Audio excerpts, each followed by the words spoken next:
বলো বলো আমার মৌতের পরে যতন করে,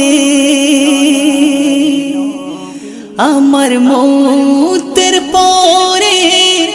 যতন করে রাখিবে তুমি,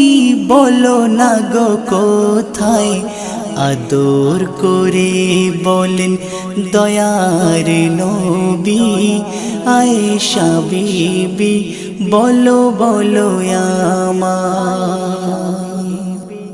বলো বলো 5000 হাদিসের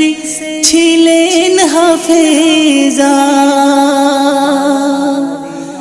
নবীর বিবি মা আয়েশা। 5000